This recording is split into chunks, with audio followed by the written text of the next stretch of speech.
আজ 7ই জুলাই সোমবার। বেনারসে আমাদের প্রথম দিন। আমরা অলরেডি সকালবেলা পৌঁছে গেছি স্টেশনে এবং এখান থেকে একটা টুকটুক নিয়ে, যেটাকে আমরা টোটো বলি, একটা টুকটুক নিয়ে আমরা আমাদের হোটেলের উদ্দেশ্যে রওনা দিয়েছি। আর যেহেতু অলরেডি আমরা 11টা বেজে গেছে, তো আজকে আমাদের আর কাশী বিশ্বনাথ মন্দির দর্শন হবে না, কারণ যেহেতু 12টার পরে জলাভিষেক করতে দেয় না। তো আমরা ঠিক করেছি আমরা দুপুরের লাঞ্চটা সেরে হোটেলে একটু রেস্ট নিয়ে বিকেলবেলা চলে যাব গঙ্গাবক্ষে নৌকো বিহারের জন্য। তো সেই উদ্দেশ্যেই সেইভাবে আমরা এগোচ্ছি। আর এখন আমরা অলরেডি গঙ্গাবক্ষে আমাদের নৌকা বিহার স্টার্ট হয়ে গেছে। হোটেল থেকে আমাদের যে হোটেল, সেখান থেকে আমাদের হোটেলের নাম হোটেল কেশরী। হোটেল কেশরী থেকে একটু দূরে পায়হাটা দূরত্বে, মিনিট 10-এর ডিস্টেন্স, সেখানে দশাশ্রমের ঘাট। এবং আমরা একটি শেয়ারিং নৌকা নিয়েছি। এখানে শেয়ারিং নৌকাই চলে। এখানে রেট 350 টাকা করে পার হেড, এবং মোটামুটি জনা 20 মতো লোক নিয়ে নৌকোটা স্টার্ট হয়। এটি পুরো 1 ঘন্টা বা তার খানিকক্ষণ বেশি সময় লাগে, কারণ যতগুলো ঘাট আছে এখানে, যে 84টা মতো ঘাট আছে, সেই ঘাটগুলো এরা সবটাই দর্শন করাবে। এবং পুরো অশ্বী ঘাট অব্দি লাস্ট গিয়ে ওখান থেকে ফিরে এসে আবার দশাশ্বমেধ ঘাটে এরা নামিয়ে দেবে। কারণ যেহেতু সন্ধ্যা আরতিটা, গঙ্গা আরতি দশাশ্বমেধ ঘাটেই হয়, সেহেতু দশাশ্বমেধ ঘাটেই এরা নামিয়ে দেবে। এবং সেখানেই থেকে তারপর যারা ওখানে ওয়েট করবে দেখবে, মানে যারা লেটে যায়, যেমন আমরা যেমন একটু আগেই চলে এসেছি, আমাদের নামিয়ে দেওয়ার পরে মাঝখানে একটা সময় থাকবে। তো আমরা ঠিক করেছি যে আজকে তো যেহেতু আমাদের কাশী বিশ্বনাথ মন্দিরে যাওয়া হয়নি, কারণ যেহেতু আমাদের সময়টা ছিল না, জলাভিষেক করতে পারবো না, তো কালকে পুজোর দেবো। সেই জন্য এখানে বাবা কালভৈরবের মন্দির আছে এবং বাবা মৃত্যুঞ্জয়ের মন্দির আছে। তো ওই মন্দির দুটো আমরা দর্শন করব এবং তারপরে এসে গঙ্গা আরতি দেখব। আর কালকে সকালবেলা আমরা যাব বাবা কাশী বিশ্বনাথের মন্দিরে জলাভিষেক করতে, এবং বাকি সিটি ট্যুরটাও কালকেই সেরে নেব। তো এখানে প্রত্যেকটি ঘাট পরপর পাশাপাশি রয়েছে। সেটা পায়ে হেঁটে ঘোরা খুবই সময় সাপেক্ষ এবং অবশ্যই একটু তো ক্লান্তি বিষয়, কারণ 84টা ঘাট পায়ে হেঁটে দেখতে গেলে গোটা একদিনেরও বেশি সময় লেগে যাবে।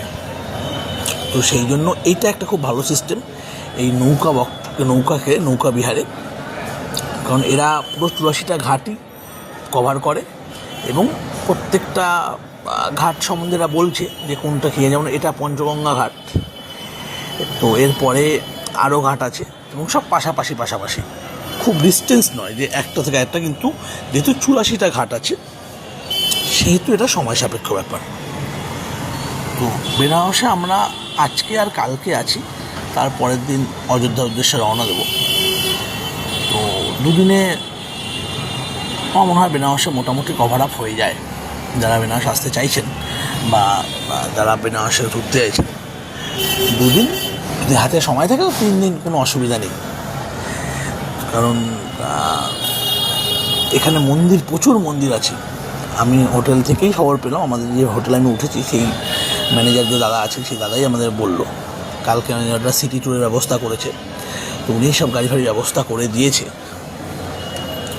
তো আমি ডেসক্রিপশানে নাম্বার দিয়ে দেবো, আপনার যদি মনে হয় আপনারা কন্ট্যাক্ট করবেন, আপনারা কন্ট্যাক্ট করতে পারেন।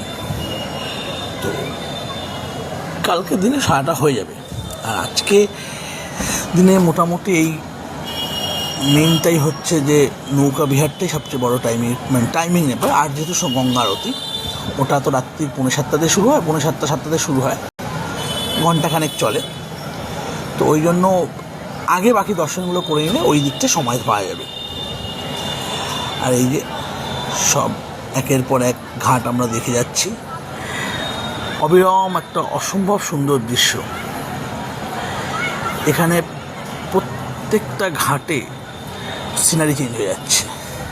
সিনারি চেঞ্জ হচ্ছে এই জন্য যে কোথাও হয়তো কনস্ট্রাকশন চলছে, কোথাও হয়তো কেউ দৈনন্দিন কাজকর্ম করছে, কোথাও হয়তো নৌকো বসে আছে যাত্রীর অপেক্ষায়, মানে এটা অন্যরকম। আর মণিকর্ণিকা ঘাটটা তো অবশ্যই সেটা একদমই অন্যরকম। মানে যারা জানেন যে ওটা একটু ওখানে সারাক্ষণই চিতা জলে, তো ওটা আমরা যদিও দূর থেকেই দেখেছি, তো ওটা একদম অন্যরকম একটা মানে তার দৃশ্য। তো এই দেখুন কত নৌকো পাশাপাশি, এগুলো সব এই এই যে ধরনের নৌকা দেখছেন এর আবার ওপরে রাখা, এটা যেমন গঙ্গামহল ঘাট, এই নৌকার ওপরে যে এই দেখছে ওপরে জায়গাগুলোতে চেয়ার রাখা থাকে, লোকে ওখানে বসেও অনেকে দেখেন, মানে ওখানে ওইভাবেও নৌকা বিহার হয় এবং সেটা সত্যিই খুব সুন্দর একটা জায়গা। তো আমরা মোটামুটি এটা কমপ্লিট করে এখান থেকে আমরা যাব হচ্ছে গিয়ে কালভৈরব মন্দিরে। কারণ কথায় বলে যে বেনারসে এসে বা কাশী বিশ্বনাথের দর্শন করে যদি কালভৈরবের দর্শন না করা হয় তাহলে সেই দর্শন সম্পূর্ণ হয় না। তাই আমরা আজকেই কালভৈরবের দর্শন সেরে নেব, বাবা কালভৈরব দর্শন সেরে বা মহামৃত্যুঞ্জয় দর্শন সেরে কালকে আমরা কাশী বিশ্বনাথের জলাভিষেক বা দর্শন করব। আমরা মোটামুটি চলে এসেছি আমাদের নৌকাবিহারের শেষের দিকে, কারণ ম্যাক্সিমামটা দেখানো হয়ে গেছে। এবার হয়তো ওরা নামিয়ে দেবে একটু বাদেই, ওনারাই বলছিল, সেই জন্যই আমি বলতে পারছি। তো এই যে এক একটা ঘাটে এক একটা সুন্দর এবং নৌকো, কত রকম কত ধরনের নৌকো।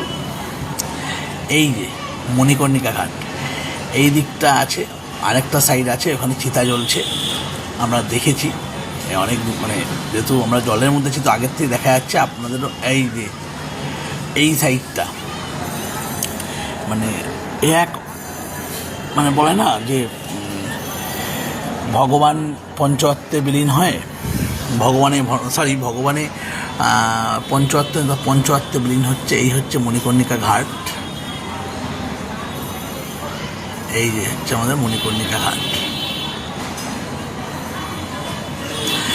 যাই হোক, আমরা তো নেমে এখন যাচ্ছি বাবা কালভৈরবের দর্শন উদ্দেশ্যে। তো নেমে আমরা ওখানে সব পেমেন্ট কমপ্লিট করে তো আবার টুকটুকে উঠে পড়েছি। আর টুকটুক আমাদের নিয়ে চলেছে বাবা কালভৈরবের মন্দিরে। মা, বোন, কাকিমা, আমরা 4 জন টুকটুক করে চলছি এবং চলে এসেছি প্রায়। এই হচ্ছে বাবা কালভৈরবের মন্দিরের লাইন এবং এই লাইনটা বিশাল ভিড়, মানে বিশাল মারাত্মক একটা ভিড়। যেহেতু সোমবার, মানে পা রাখা যাচ্ছে না, ঘেমে তুমি একাকার অবস্থা, দেখতেই পাচ্ছেন ঘেমে নিয়ে একদম একসার হয়ে গেছে। এইটা দর্শন, এইটা হচ্ছে কালভৈরব মন্দিরের পাশেই একটি মন্দির, রামজি, সীতামাইয়া, লক্ষণজির একটা মন্দির, আর সামনে হচ্ছে কালভৈরবজির মন্দির। ওই যে হচ্ছে মেন গেট, ওই যে লাল রঙের গেট দেখা যাচ্ছে, ওটা মেন মুখ্য দ্বার। কিন্তু প্রবলেম একটাই যে এখানে আর মোবাইলটা খুব একটা এরা অ্যালাউ করছে না। আমাকে অলরেডি 2বার ওয়ার্নিং দিয়েছে যে আপনি ভিডিওটা বন্ধ করুন বা মোবাইলটা বন্ধ করুন, তবুও আমি চেষ্টা করছি। এই হচ্ছে মেন গেট বাবা কালভৈরব মন্দিরে, এই মেন গেট, ভেতরে মন্দির, ভেতরে হচ্ছে পুজো। এখান দিয়ে, এটা হচ্ছে মুখ্য দ্বার, এখান দিয়ে ঢুকতে হবে। আমি জানি না কতক্ষণ মোবাইলটা চালু রাখতে পারবো, অলরেডি 2বার মানে আমি ওয়ার্নিং নিয়ে গেছি। তো এই হচ্ছে আজকের দিনের দিনলিপি।